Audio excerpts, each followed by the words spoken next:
বাংলাদেশে তো এখন অলরেডি নির্বাচনের আমেজ চলতেছে। তো হুম, আমি এমনি একটা ভিডিও দেখতেছিলাম যে আমার বাড়ি হলো গিয়ে মুন্সিগঞ্জ।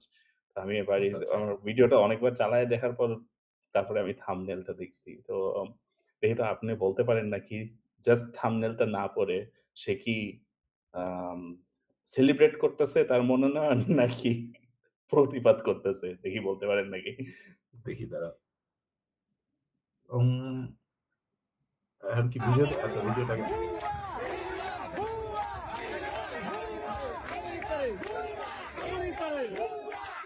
তো এমনিতে যদি আমি অডিও না শুনতাম বা ওই হ্যাঁ। থাম্বনেইলও না পড়তাম ডেফিনিটলি মনে হতো যে আ কেউ হয়তো নির্বাচনে মনোনয়ন পাওয়ার পরে আনন্দ মিছিল করতেছে। এরকম মনে হইতো। অবশ্যই। এক্সাক্টলি। তো এইখানে এই এটা কি মনোনয়ন পরিবর্তনের জন্য আন্দোলনের অংশ হিসাবে আ হ্যাঁ। মানে প্রতিপক্ষকে ভয় দেখানোর কার্যক্রম চলতেছে? নাকি কি চলতেছে? আ তুমি যদি আমি একটু তো ব্যাখ্যা জানি করো। হলো গিয়ে আমি মনে হচ্ছে যে এই যে ভদ্রলোক ফার্স্ট অফ অল আমি যে বলতেছি এই লোক যতটুক না ভাইরাল হইছে, হুম, মুন্সিগঞ্জ হুম। ১ কে কে দাঁড়াইতেছে না দাঁড়াইতেছে এটাও আমি বলতে পারব না। বাট এই লোককে আমি চিনে ফেলছি। উনি তার চাইতে সো বেশি ভাইরাল হয়ে হ্যাঁ, গেছে। সো বিএনপি যদি আসলে যদি স্ট্র্যাটেজি ফলো করে তাহলে তারে হলে গিয়ে আবার পরিবর্তন করে এই লোককে মনোনয়ন দেওয়া উচিত। তো এখন এখানে হ্যাঁ, মানুষজন উনি কি প্রতিবাদ কমেন্ট করে করতেছে। দেখি। আ that one deaf guy trying to make sure he's not deaf. দেশের ভূমিকম্পের জন্য এই ভাই দায়ী। এরকম মানুষজন কমেন্ট করতেছে। এটা এটা তারপরে কেউ কমেন্ট করতেছে হেতের নাচের লেগে ভূমিকম্পটি হইতেছে। আরেকজন কমেন্ট করছে চেরাগ থেকে জিন বের হওয়ার খুশিতে জিনের ড্যান্স। That's very interesting. আরে! তো এরপরে আরো আছে যেমন এই একই হুম, ধরনের আমরা আরেকটা ভিডিও দেখি তাইলে। সেখানেও দেখি যে আমরা আ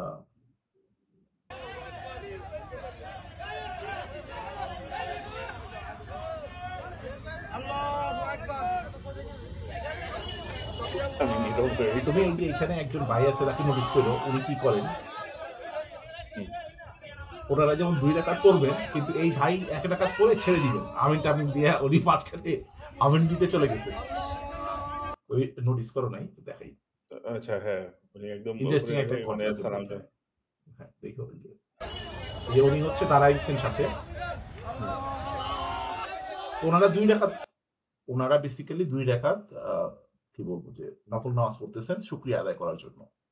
যে কিসের জন্য? নমিনেশন পাইছেন। আ ও আচ্ছা, আচ্ছা। উনাদের নেতা নমিনেশন পাইছে। তাই উনারা হুম, শুকরানা নামাজ আদায় করতেছেন। তো এর মধ্যে উনাদের এক কর্মী উনি হচ্ছে পড়ার মাঝপথে ছেড়ে দিয়ে অন্য কাজে চলে যাবেন আরকি। মানে একটু মিসকমিউনিকেশন হয়ে যায়। দেখি আমরা। এই যে উনি একদম একের ভূমিগত নজর ধরে ফেলছে। সভাপতির কাছে অ্যাক্সেস টা দিয়ে মনে হচ্ছে ধরে ফেলছে। উনি আ আর দাঁড়াবে না। উনি আপনার এটার আসলে এগুলো হলো গিয়ে মানে আরো বেশি অবজারভেশন আছে। আমি যেটা করতেছি সে কিন্তু তার দেখতেছে টাকনুর উপর প্যান্ট আছে নাকি এজন্য হুম, হুম, মনে হয় সে তাড়াতাড়ি নামাজটা ছেড়ে দিছে। হুম, হুম, হুম। আচ্ছা, ওই যে এখন তারপর সবাই মিলে মোনাজাত ধরতেছে। তো মনোযোগ। এই হচ্ছে নির্বাচন নিয়ে বাংলাদেশে উত্তেজনার হাওয়া চলছে। তো যে একই ইন্টারেস্টিং সাথে এগুলো। এক একদিকে মনোনয়ন পরিবর্তনের জন্য একটা দাবি চলছে, আবার একদিকে মনোনয়ন পাওয়ার খুশিতেও আনন্দের উৎসব চলছে। এর মধ্যে চট্টগ্রামে বেশ কিছু অঞ্চলে মনে হয় মনোনয়ন বাতিল যে বিএনপিদের মধ্যে একটা কথার ইয়ে হুম, হচ্ছে আরকি দেখলাম যে অনেক জায়গায় মিছিল-টিছিল হচ্ছে। ঢাকার ভেতরে হচ্ছে ঢাকা আ যে আসনে তুলিকে দেওয়া হইছে আ মায়ের ডাকের ও ও ওনা সানজিদা হাসান তুলি। আ উনি যে পাইছেন সেখানেও যেমন একটা ইয়ে হইছে। উনার প্রতিপক্ষ গ্রুপ যারা মনোনয়নের দাবিদার ছিল তাদের মধ্যে একজন তারা হচ্ছে মিছিল-টিছিল করছে মশাল মিছিল। এই মনোনয়ন এখন বাতিল চায়। আসলে এই monitoring A one of the confusing জিনিস হচ্ছে যে অনেকেই যেটা এক্সপেক্ট করেছিলাম যারা মনোনয়ন পাবে তারা হলে গিয়ে মনোনয়ন পাচ্ছে না। তো কয়েকটা বড় ফিগার হচ্ছে যেমন উনি যে বরাবরের মতো এমপি হয়েছেন। হুম, হুম, হুম। উনাকে ওই মনোনয়ন দেওয়া হয়নি। আ ওই যে নারী নেত্রী। মেবি হুম, তার যে সমস্যা হয়েছিল এনসিপির লোকজনদের সাথে অনেকে বলতেছে যে সে ঝগড়া বিবাদ করছে এইজন্য তাকে মনোনয়ন দেয়া হয়নি। তো আমি আমার এরিয়ার আ যেটা আমি আবার দেখেছি যেমন ঢাকা ১০ এ যেই ২ জনকে প্রেডিকশন করেছিলাম যার কথা ছিল তাদেরকে বাদ দিয়ে আরেকজনকে দেওয়া হইছে। তো আচ্ছা, আচ্ছা। ইটস আ ডিফারেন্ট থিং যেমন আবার আমার দেশের বাড়িতে একদম কনফার্ম যে আ আওয়ামী লীগের আগে যে ৫ বার যে এমপি হইছে তার ভাই দাঁড়ানোর কথা মুন্সিগঞ্জ এরিয়াতে। তার ভাইকে না দিয়ে আরেকজনকে দেওয়া হইছে। So S let's see what happens. না হচ্ছে যে যেমন ঢাকা ৮ আসনকে বলা হচ্ছে অনেকটা নাকি যে একটা কঠিন ফাইট হবে। বিএনপি থেকে দাঁড়াচ্ছেন মির্জা আব্বাস। আ হুম, তারপর ওসমান হাদি হচ্ছে স্বতন্ত্র দাঁড়াচ্ছেন সম্ভবত। আ এবং সাদিক কায়েম হচ্ছে জামাত থেকে মনোনয়ন পেতে পারেন বলে কথা উঠ উঠতেছে যে এই আসনে সাদিক কায়েমকে প্রার্থী করা হতে পারে। তো এইটাও আমার কাছে একটু ইয়েই মনে হয় যে একই জায়গাতে অনেকের I mean ঢাকা ৮ আসন অবশ্যই হয়তো একটা ইম্পোর্টেন্ট আসন। তাই হয়তো সবাই এখান থেকে হতে চাচ্ছেন। কারণ হুম, আ এদের অনেকেরই হয়তো নিজেদেরই যোগ্যতা আছে অন্য জায়গায় হওয়ার। এদের মধ্যে যখন একই জায়গাতে ভালো, ভালো ক্যান্ডিডেটরা অনেকেই ফাইট করে, তখন তো তোমার সেখানে আ অন্য জায়গাতে হয়তো প্রার্থী কম পড়ে যাচ্ছে এরকম একটা পরিস্থিতি তৈরি হয়। যেমন আগে এমনিতে এখানে ছিল মহিউদ্দিন খান আলমগীর ছিল, নাসিরউদ্দিন হুম, আহমেদ পিন্টু ছিল, আচ্ছা। আজিজ মোহাম্মদ সেলিম ইনফেক্ট ছিল একটু আগে সিয়াম যার ওয়াজেদ। কথা বলতেছিলাম যে মোহাম্মদ আব্দুল হাই যে ছিল উনিও এককালে হ্যাঁ, হ্যাঁ। ঢাকা ৮ এরই সংসদ সদস্য ছিলেন। আচ্ছা, এটা আচ্ছা, হলো আচ্ছা। গিয়ে জিম আ রাষ্ট্রপতি জিয়াউর রহমানের সময়। এরপরে উনি মুন্সিগঞ্জে যান। ও আচ্ছা, আচ্ছা।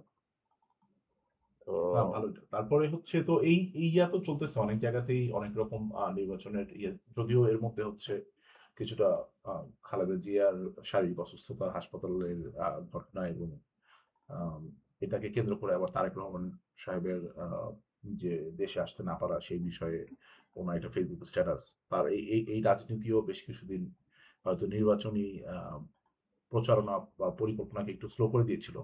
কিন্তু হুম, হুম, এখন আবার যেটা বিএনপি আমি শুনলাম যে তারা বলতেছে যে খালেদা জিয়ার এইটাকে সাথে নিয়েই তারা হচ্ছে নির্বাচনী প্রচারণা বা নির্বাচনের কাজে আবার ফিরে যেতে চায়। So that's very good. অনেকেই হয়তো যারা এখনো সন্দিহান যে ফেব্রুয়ারিতে নির্বাচন হবে কিনা। আমরা এখন কথা বলতেছি ডিসেম্বরের শুরুতে, ডিসেম্বরের ৭ তারিখ আজকে। তো আ আর মাত্র হয়তো ২ মাস আছে যে ফেব্রুয়ারিতে হুম, নির্বাচন হবে কিনা এটা বলে অনেকেই হয়তো এখনো এক ধরনের সন্দেহ বা ষড়যন্ত্র ছড়ানোর চেষ্টা করতেছে দেখি। আ এর মধ্যে আছেন যেমন আ আ ৩য় মাত্রার উপস্থাপক জিল্লুর রহমান। উনি যেমন বহুদিন থেকে বলে আসছেন যে নির্বাচন হবে না, হবে না, হবে না। হলেও সেটা একটা লোক দেখানো পাতানো নির্বাচন এর বেশি কিছু না। হুম, তো এইটা যেমন উনি এখনো বলেন একই কথা। তো আমি জানি না। আমি যদিও এইটা দেখতেছি যে নির্বাচনে একটা প্রক্রিয়ার ভেতরে আছে। এখন কোন কিছুই কি আদৌ হবে কি হবে না সেটাও একটা ব্যাপার আছে যে আমরা কেউ আ আগামীকাল বেঁচে থাকবো কি মারা যাবো এটা কেউই জানি না। তো ওই হুম। জায়গা থেকে আ নির্বাচনও এখন পর্যন্ত আমি সরকারের দিক থেকে দেখি যে তারা তাদের সদিচ্ছা আছে। নির্বাচনটা তারা করতে আগ্রহী বলে আমার কাছে এখনো মনে হচ্ছে। এক্সাক্ট। তোমার কাছে আম কি মনে হচ্ছে আরকি? আমার আমার মনে হয় না নির্বাচন বানচাল হবে। লাইক নির্বাচন ডিলে করা হবে। নির্বাচন ফেব্রুয়ারিতেই হবে। It's a guarantee. এখন বাট পর্যন্ত তাই মনে হচ্ছে। হ্যাঁ, তো আমার কাছে মনে হইতেছে না এই দেশে এরকম কোনো chaos বা কিছু হয় নাই। এমন কোনো প্রাকৃতিক দুর্যোগও হয় নাই যে নির্বাচন পিছনে নেওয়া হবে। আ হুম, হুম, আমার মনে হচ্ছে না যে আ সরকার এমনিতেই অনেক প্রেশারে আছে। আ অন্যান্য কান্ট্রিও আ মানে ইউরোপিয়ান ইউনিয়নের কথা যদি বলেন, ওয়েস্টার্ন কান্ট্রিজ এর কথা বলেন, তো সরকার প্রেশারে আছে যে নির্বাচন করার জন্য। বাট আপনি যে পয়েন্টটা বলছেন যে এটা হয়ে গিয়ে যে বিএনপি যেটা অ্যানাউন্স করছে যে খালেদা জিয়ার অসুস্থতার মধ্য দিয়ে তারা হলে গিয়ে they will carry on with it. But এখানে একটা জিনিস ইন্টারেস্টিং দেখলাম যে মানুষের they started questioning it Tarique রহমানের দেশে ফেরা নিয়ে। তো হুম, তারা হলে গিয়ে এখন তারা লক্ষ্য করতেছে যে হ্যাঁ, অনেক সময় তারা ওয়েট করছে যে হ্যাঁ, নভেম্বর নাগাদ, অক্টোবর নাগাদ চলে আসবে তারেক রহমান। বাট প্রধানমন্ত্রী সাবেক প্রধানমন্ত্রী খালেদা জিয়া উনার অসুস্থতার কারণেও যেহেতু এখনো তারেক রহমান আসে নাই, তো party actually it started looking a bit weak একটু দুর্বল মনে হলেও মানে একটু মনে হইতেছে যে একটু disorganization বা একটু এটা নিয়ে ডাউট ক্রিয়েট হয়েছে। ইভেন এর তার মধ্যে আমি সাপোর্টার এর একটা মধ্যে জিনিস দিয়েও। এড করব। আমি জাস্ট খুঁজে বের করার চেষ্টা করছি। আ আচ্ছা। সেটা তুমি যে কথাটা বললা এই প্রসঙ্গেই গতকালকে বিএনপির আ আমির খসরু সাহেবকে জিজ্ঞেস করা হয়েছিল যে তারেক রহমানের অনুপস্থিতিতে কে বা কারা বিএনপিকে দল চালাবে। আ সেই জায়গাটা হচ্ছে উনি বলছিলেন যে উনারা এখনো এই ধরনের কিছু ভাবছেন না। এট লিস্ট সাংবাদিকদের তাই বলেছেন আরকি। যে উনারা এখনো ওই ধরনের কিছু ভাবছেন না। উনারা তারেক রহমান আসবেন সেই আশায়ই আছেন ওরা। এটা আচ্ছা। বলছে। আমি এটা খুঁজে বের করলে দর্শকদের সাথে শেয়ার করব। But there's 2 months to go মানে ২ মাস। হ্যাঁ, হ্যাঁ। I'm not saying anything এত ক্রিটিক্যাল একটা সময় যে আম ও খালেদা জিয়ার অসুস্থতা। হুম। আ তো এই সময় যেহেতু আসেননি তাই না উনি একটু তো ফেসবুকে it's স্ট্যাটাসে a it's বলছেন a না যে এইটা ফেরাটা উনার একার হাতে না। এটা তো উনি আচ্ছা, বলেইছেন। আচ্ছা, আচ্ছা। হ্যাঁ, হ্যাঁ, এটা উনি বলছেন। হ্যাঁ, হ্যাঁ। আর মানুষজনের এটা নিয়ে এটা মানে আমরা এটা নিয়ে আলোচনা করেছিলাম একটা পর্বে We are gonna add it to a short. তো তারেক রহমানের দেশে ফেরা নিয়ে অনেক, অনেক ফ্যাক্টরস আছে। যে উনি যে একদিন চাইলে আর দেশে ফেরত আসে বলল এটা হচ্ছে না। উনার হুম। নিরাপত্তার ব্যাপার-স্যাপার আছে। তারপরে আমি জানি যে সে উনি আইনগত যেসব ব্যবস্থা হচ্ছে তার থেকে অনেক একটু মানে ক্লিয়ারেন্স পাইছে। বাট এখন মেজর ফ্যাক্টর হচ্ছে নিরাপত্তা। তো কিন্তু এর বাইরে আরো কিছু আ গল্প ডালাপালা মেলতেছে। মানুষজন যেগুলো বলার চেষ্টা করছে যে আ হুম, আ উনি হয়তো বিদেশি কোনো রাষ্ট্রের চাপে পড়ে আসছেন না। তারা হয়তো তাদের কাছে এমন কিছু আছে বা তারা তাকে এমন কোন ধরনের থ্রেট দিচ্ছেন বা কিছু একটা করতে বলছেন, যার সাথে উনি একমত হতে পারছেন না বলে তারা তাকে আসার পারমিশন দিচ্ছে না, এরকম একটা ব্যাপার। আবার আওয়ামী হুম, লীগ বা একদল লোক তারা বিশ্বাস করে যে হচ্ছে অন্তর্বর্তীকালীন সরকার নিজেই হচ্ছে তারেককে মাইনাস করে দিবে, তাই তাকে দেশে আসতে দিচ্ছে না। এরকম একটা আছে। আবার আরেক দল বলছে যে ইউকের যে অ্যাসাইলাম, সেই অ্যাসাইলাম থেকে উনি যদি এখন নিজের দেশে চলে আসেন, উনার অ্যাসাইলাম ব্রিচ হবে। তো উনি ওই জায়গা থেকে হয়তো ইউকের অ্যাসাইলামটাকে হয়তো উনি আ সর্ট আউট করার চেষ্টা করছেন বলে অনেক মনে করছেন। যে ওইটাও একটা কারণ হতে পারে। তুমি যেগুলো বললে তার সাথে আরো কিছু ব্যাপার হুম, হুম। অ্যাডিশনাল যেগুলা এই ঘটনার সাথে পসিবিলিটি হইতে পারে। অ্যাকচুয়ালি উনার let me clarify one thing উনার আ আ অ্যাকচুয়ালি যেটা ইউকের যে পলিটিক্যাল অ্যাসাইলাম আছে সেটা অনেক হুম, নেতাই নিয়েছিল। পারভেজ মোশাররফ-টোশাররফ এখনো অনেক নেতাই আছে ওটা নিয়ে আছে। হুম। তো ওইটাকে বলে indefinite leave to remain visa বা ওইটাকে পার্মানেন্ট রেসিডেন্সি হিসাবেই ধরা হয়। হ্যাঁ, যদি উনি যদি ফেরত আসে তা it might be a breach of it. But নিরাপত্তা যেটা হচ্ছে যেটা বলতেছে যে উনাকে যেই মামলাতে অ্যাকিউজ করা হয়েছিল, যে মামলা চলতেছিল সেটা হচ্ছে গিয়ে ২১শে আগস্টের যে অ্যাটাক সেটা। তো সেটা তো উনাকে আ আমি যতটুকু জানি ওই মামলাতে উনাকে চার্জশিট থেকে বাদ দেওয়া হয়েছে বা উনাকে বাদ আ দেওয়া হয়েছে। ছাড়া তো হইছে কিছু একটা এরকম। আর আরেকটা জিনিস অনেকে মেনশন করে সেটা হচ্ছে যে আ হুম, ২০০৭-৮ এর পর তারেক রহমান যখন দেশ ছেড়ে যান, তখনকার একটা চিঠি দেখানো হয় যেখানে উনি হচ্ছে বাংলাদেশে আর কখনো রাজনীতি করবেন না বলে উনি একটা দলিলে সিগনেচার করে গেছেন হুম, হুম। সরকারি স্ট্যাম্পে। আ সেইটার ভয় অনেকে দেখায় যে উনি আসলে হয়তো উনার ওইটার জন্য নিরাপত্তা বিঘ্নিত হতে পারে বলে মনে করে অনেকে। সো তো এইটাও একটা জানি না। অনেক কিছুই অনেক গল্পই ভেসে বেড়াচ্ছে। তো যেহেতু বিএনপি থেকেও এই ঘটনাগুলোর অনেক কিছুই ক্লিয়ার করা হচ্ছে না। তো এইটা হ্যাঁ, হ্যাঁ। হচ্ছে এর ফলে এটা বিভিন্নভাবে বাড়ছেই। এই ঘটনার জটিলতা। আচ্ছা। তো লেটস সি। গল্প মানুষজন বলে। এখন হ্যাঁ। এটাই আরকি। আমি আ এই ফাঁকে এইটা নিয়ে আ আমরা হচ্ছে বাংলাদেশের তুমি আর কি দেখলা এটা এটা নিয়ে বলো? আমি একটু এর মধ্যে আরেকটা জিনিস খুঁজে বের না করছি। এগুলো দিয়ে এটা অ্যাকচুয়ালি অনেকটা সেনসিটিভ একটা বিষয়। তো আমার যেটা কনসার্ন তারেক রহমান, আরে হুম, ভাই আমি দেখতেছি একটু আগে সাথে যেগুলো কথা বলতেছিলাম যে জাকির খান মনোনয়ন পায় নাই। হুম। জাকির খান তো হলে গিয়া তাকে তো জেলে ঢুকানো হয়েছিল বিএনপির কোন এক নেতার হত্যার মামলার ইয়েতেই ঢুকানো হয়েছিল। সো সে যদি ক্লিয়ারেন্স পেয়ে যায়, তারেক রহমান তো ক্লিয়ারেন্স পেয়ে চলেই আসার কথা, তাই না? হুম, হুম, সে হুম। জাকির রহমানের মতো লোকজন যদি পেয়ে যায়। তো এখন আমার কাছে ওই সই স্বাক্ষর আ ইউকের visa status it really doesn't matter. তো আচ্ছা, আচ্ছা। আমার কাছে মনে হয় যে তার নিরাপত্তা নিয়ে আ একটা ব্যাপার-স্যাপার আছে। তো আমার মনে হয় যে কারণ সরকার ওইভাবে গ্যারান্টি দিতে পারছে না। যে তারেক রহমানকে সেফটি বা তার না দলও এখন হলে গিয়ে এই দেয়ার যে সেফটিটা কাদের কাছ থেকে নেই? তাইলে এটা তো প্রশ্ন আসবে যে এই সেফটিটা নাই, এটা কাদের জন্য নাই? মানে কেন কাদের জন্য এটার পেছনে কারা? মানে কাদের কারণে এই সেফটিটা নাই, নিরাপত্তাটা নাই? সরকার যে দিতে আমার পারতেছে না, ওনার ক্ষতি করতে চাচ্ছে কে আসলে এই প্রশ্ন। হ্যাঁ, তো এটাই হলো গিয়ে ডিপ একটা প্রশ্ন। এটা দিয়ে আসলে there's a lot of people who might actually be behind it.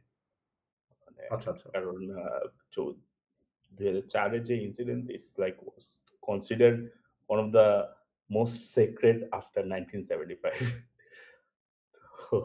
তো মানে আ ২০০০ ও আচ্ছা হ্যাঁ, হ্যাঁ। হ্যাঁ, হ্যাঁ।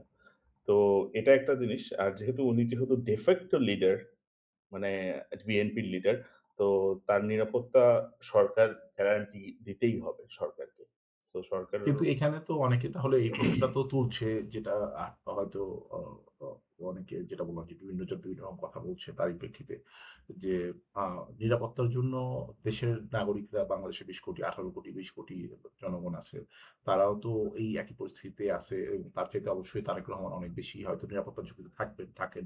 হুম, সেই জায়গা থেকে আ উনার আ জনগণের পাশেই থাকার উচিত কিনা এই প্রশ্নটা অনেকে তোলার চেষ্টা করে।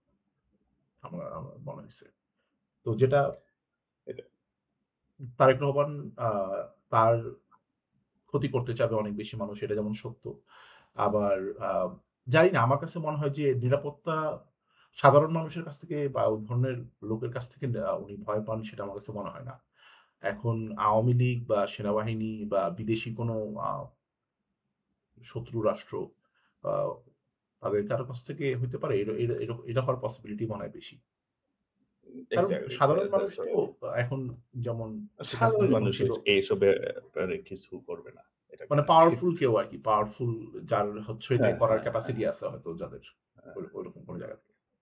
তো একটা নিউজ যেটা হলো গিয়ে আ শেয়ার করতাম সেটা হলো গিয়ে জানি না এটার সত্যতা কতটুক যে হলো গিয়ে বিভিন্ন জায়গায় রেইড চালানো হইছে।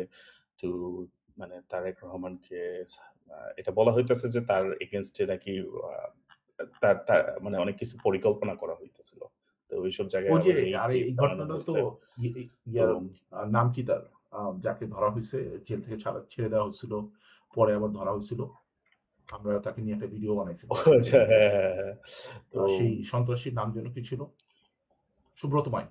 হ্যাঁ, সুব্রত সুব্রত ভাই, আইনের সুব্রত। হচ্ছে কিন্তু সে আ এইটা আমি দাঁড়াও খুঁজে বের করলে পাবো। সুব্রত বাইন যখন আ ধরা পড়ে, তখন হচ্ছে সে হ্যাঁ, হ্যাঁ। জবানবন্দিতে এরকম কিছু কথাবার্তা বলছিল যে, কাউকে টার্গেট করে তাকে হচ্ছে আ ছাড়া হইছিল বা আনা হইছিল এরকম কিছু একটা। হুম, হুম, আ তো সেই জায়গা থেকে অনেকে তখন তার সাথে তারেক রহমানের দিয়ে পাইছিল যে, আ তারেক রহমানকে টার্গেট করার জন্যই হয়তো তাকে হুম, আ হুম, হুম। ধরা হইছিল। সে ২০২২ সাল থেকে র‍্যাবের গোপন সেলে ছিল। আ এই ২০২২ সাল থেকে ২০২৪ সাল পর্যন্ত র‍্যাব হচ্ছে তাকে আটকে রাখছিল। আর হচ্ছে যাক আমরা হয়তো এইদিকে ঢুকবো না। বাট এইটাও হ্যাঁ, একটা হ্যাঁ। ইয়ে বলল যে এই ধরনের নিরাপত্তার ব্যাপার যেটা নিয়ে কথা হচ্ছিল আরকি যে যাক, এরকম আ নিরাপত্তা ঝুঁকি আছে, অবশ্যই আছে। সেটা হ্যাঁ, কিন্তু সেটাও আ জনগণের সাথে জনগণও আ জানার চেষ্টা করে হয়তো যে এটাও কি তাদের জানার অধিকার আছে কিনা বা তারা জানতে পারে কিনা। আ হুম। যে আসলে কি হচ্ছে ঘটনাটা। সে এটাও একটা মানে ব্যাপার। হুইচ এটা ইস টাইম ইস ক্রিটিক্যাল। উনাকে আসতে হবে। এরকম হ্যাঁ, হ্যাঁ, একটা হ্যাঁ। এখন মানুষজন যেটা হয় যে অপেক্ষায় আছে। নির্বাচনের আগে যদি এসে পৌঁছতে না পারেন, uh that's hmm, not going to help BNP. BNP কে হেল্প হ্যাঁ। করবে না। একই সাথে ওনাকে নেতৃত্বের জায়গা থেকেও অনেক কর্মীরা হয়তো এটা নিয়ে চাপে পড়ে যাবে। যে এখানে নির্বাচনের সময় আ উনার উপস্থিতি বা তফসিল ঘোষণার পরে উপস্থিতি হুম, হুম। এটা নির্বাচনী প্রচারণা অনেক কাজে লাগবে বলে মনে হয়। আ দেখা ওকে। যাক বাংলাদেশের রাজনীতির সামনের ২ মাস খুব ইন্টারেস্টিং একটা সময় হতে যাচ্ছে। আ ভবিষ্যতের ইতিহাসে হয়তো আমরা যেমন এই যে এখন ২০০৭-৮ এই যে সময়টাকে আমরা যখন দেখি যে ১/১১ বা এরকম একটা হুম, হুম, ব্যাপার-স্যাপার। হুম। ওইরকম ২০২৪ এ ৫ই আগস্ট ছিল। এখন ২০২৬ এও হচ্ছে যে সরকারের একটা পরিবর্তন আমরা স্বপ্ন নিয়ে দেখতে যাচ্ছি একটা নির্বাচনের। আ এই জায়গা থেকে এই নির্বাচনটাকেও একটা গুরুত্বপূর্ণ নির্বাচন হিসাবে ভবিষ্যতে দেখা হবে বলে আমার ধারণা। যদিও এক্সাক্টলি। কতটুকু পরিবর্তন আচ্ছা। হবে সেটা নিয়ে সন্দিহান এখন বা আছে। মানুষজনের মানুষজনের হ্যাঁ, we expect things will change but মানুষজনের আচরণ including myself we are মানে অলরেডি টেস্ট appetizer হিসাবে আমাকে নির্বাচন এরপরে যে সরকার কেমন হবে অলরেডি আমি হ্যাঁ, হ্যাঁ, appetizer হ্যাঁ। খাইয়া বুইঝা গেছি। পেট ভরে গেছে বুঝছেন? আমার তো মেইন এই কোর্সেও যাইতে হবে না। এই ফাঁকে আমরা হচ্ছে বাংলাদেশের সাংবাদিকতা নিয়ে বিভিন্ন সময় বিভিন্ন ধরনের হুম, যেসব জিনিস আমরা দেখি অসঙ্গতি বা হচ্ছে আ সঠিকভাবে হয়তো কোনো খবর প্রকাশ করা হচ্ছে না। এই জায়গাগুলো আমাদের নজরে পড়লে আমরা সেগুলা সাধারণত আলোচনা করার মাধ্যমে দর্শকদের সাথে শেয়ার করি। তার এই জায়গার প্রেক্ষিতে এইবার হচ্ছে আ খালেদা জিয়ার অসুস্থতা উপলক্ষে যে একটা সাংবাদিকদের মধ্যে এক ধরনের মিডিয়া ফ্রেন্সি চলতেছে ভিউ অ্যান্ড বিজনেস এটা নিয়ে। সেই জায়গা থেকে কালের কণ্ঠ যেমন সবাইকে ছাড়িয়ে এক ধাপ আগায় গেছে। এই জোবায়দা রহমান উনি যে হচ্ছে বাংলাদেশে ফিরতেছেন খালেদা জিয়াকে দেখতে এবং নিয়ে যেতে সাথে লন্ডনে চিকিৎসার হুম, জন্য। এই খবরটাকে তারা হচ্ছে প্রায় ৩২ থেকে ৪০ টা ফটোকার্ড ২৪ ঘন্টার মধ্যে বানায়ে শেয়ার করেছে। যেখানে খবরের শিরোনামগুলো ছিল এমন, আমি দর্শকদের এখনই দেখাবো আ যে আ কুড়িল ফ্লাইওভারে আছেন হ্যাঁ, জোবায়দাকে বহনকারী গাড়িটি। বা গাড়িটি প্লেনটি এই মুহূর্তে হচ্ছে আ আফগানিস্তানের উপর দিয়ে সমুদ্র সীমা পার হচ্ছে। আ প্লেনটি হচ্ছে ৬:৪২ এ ল্যান্ড করবে। উনার গাড়ি হচ্ছে এয়ারপোর্টের গেট দিয়ে বেরিয়ে গেল। গাড়ি জ্যামে পড়ে কুড়িল ফ্লাইওভার থেকে নেমে জ্যামে পড়ে আছে। এই ধরনের। তো আমরা দর্শকদের সাথে দেখি। আমি না বলি আসলে।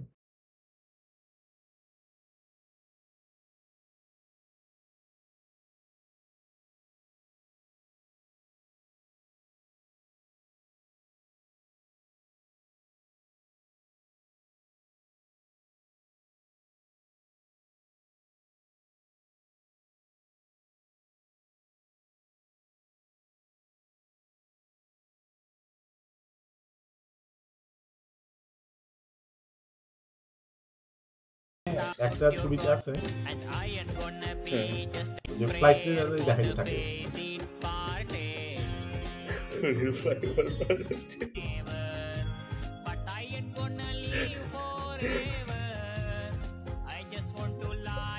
আরে!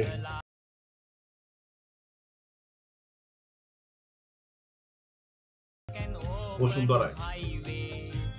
তো এটার সাথে ওর একটা যোগাযোগ আছে। ব্যা বসুন্ধরা তো ওরা তো ওদের লোগোটা কেন দেয় নাই? মারা খাবো। কেউ আগে কেউ পরে। লোগো-টোগো দিয়ে অ্যাডভার্টাইজ ও দেওয়া আচ্ছা, আপনিও উচিত আচ্ছা। মারা ছিল। খাবেন, আপনিও মারা খাবেন, আমিও মারা খাবো। আম কেউ আগে কেউ পরে।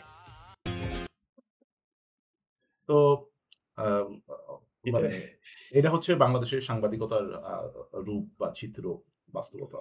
That's it. এটা আমরা দেখতেছি। বাট ১ বছর আগেও তারা বলতে পারত না যে জুবাইদুর রহমান কে? হুম। আজ আজ যে ৩২ টা ৩২ তো টা এট বললেন না? মানে আমি বললাম আরকি মোটামুটি ওরকমই আরকি কাছাকাছি। আচ্ছা। তো তো এখন জুবাইদার এ রহমান ট্র্যাকার বেসিক্যালি উনারা চালু করছেন এবং হ্যাঁ, সাথে এইটা অনেকেই বলার চেষ্টা করছে যে এই জায়গাটাতে কালের কণ্ঠের হচ্ছে অনেকটা ওই যে তেল দেওয়ার একটা ব্যাপার আরকি। যে গুড বুকে নাম ঢোকানো যায় কিনা সেই জায়গা থেকে। এটা আ দেখেই বোঝা যায় যে এরকমই কিছু হচ্ছে। তো বাড়াবাড়ি হ্যাঁ, হ্যাঁ। আ এত এক্সাইটমেন্ট এর জিনিসটা এটা এখন আমি এটা নিয়ে আসলে মানে তেমন কোনো আমার কমেন্ট নাই। যে হলো হুম, গিয়া হুম, হুম, হুম, হুম। হ্যাঁ, বাংলাদেশে রীতিমতো ই উৎসব লেগে গেছিল যখন হলো গিয়ে বাংলাদেশের মেট্রো রেলের কার আসতো। তো হুম। সেগুলা কিন্তু মানুষজন হ্যাঁ, people used to watch that thing. তারপরে তো হচ্ছে পদ্মা সেতুর প্রতিটা পিলারের নিউজ হইছে। হুম, প্রতিটা পিলার হচ্ছে কততম পিলার লাগানো হইছে সেটা হচ্ছে হেডলাইন আকারে আসতো। যে আজকে পদ্মা হ্যাঁ, সেতুর 53তম পিলার বসানো হলো। এবং একটা স্লট ছিল, তুমি যে কথাটা বললে খুবই সুন্দর। যে আ যদিও এইটা আমরা এখনো ধরে রাখছি, এটা দুঃখজনক। কিন্তু স্লটটা এরকম ছিল যে তোমার প্রতি সপ্তাহে পদ্মা সেতুর নিউজ হচ্ছে দিতে হবে। আ হুম, ৩ টা বা ২ টা। প্রতি সপ্তাহে মেট্রো রেলের নিউজ দিতে হবে ২ টা বা ৩ টা। প্রতি সপ্তাহে হচ্ছে আরেকটু ছোট প্রজেক্ট যেগুলা সেগুলো হচ্ছে হয়তো সপ্তাহে ১ টা দিতে হবে। কোনটা মাসে ১ টা দিতে হবে রিপোর্ট। তো এটা হচ্ছে যে প্রত্যেকটা টিভি চ্যানেল, প্রত্যেকটা আ আ কি বলব যে সংবাদপত্র তাদের সবারই হচ্ছে Facebook ইয়ে-টিয়ে তাদের সবারই এসবের বাধ্যবাধকতা ছিল। তারা হচ্ছে এই ধরনের যে নিউজ করতে হইতো। এটা সরকারি নির্দেশেই হইতো। তো এখন ওই যে আমরা আগেও যে কথাটা বলছি, বাংলাদেশে বেসিক্যালি শেখ হাসিনা যে পদ্ধতিতে কিছুটা করতো কাজগুলা, এগুলার হুম, একটা কন্টিনিউয়েশন অনেক ক্ষেত্রে আমরা কিছুটা দেখি রাজনীতি পরিচালনার ক্ষেত্রে। আ বাংলাদেশের মাঠ পর্যায়ে যে রাজনীতি পরিচালিত হচ্ছে, সেখানে হুম, অনেকেই এই পদ্ধতিগুলো থেকে বের হয়ে আসতে পারেন না। এটা শুধু যে মাঠ পর্যায়ে তাও বলব না। আমরা বড় রাষ্ট্রীয় পর্যায়েও এই ধরনের কিছু ঘটনা দেখি, চোখে পড়ে। আমার কাছে মনে হচ্ছে যে একই পদ্ধতি আমরা অবলম্বন করতেছি।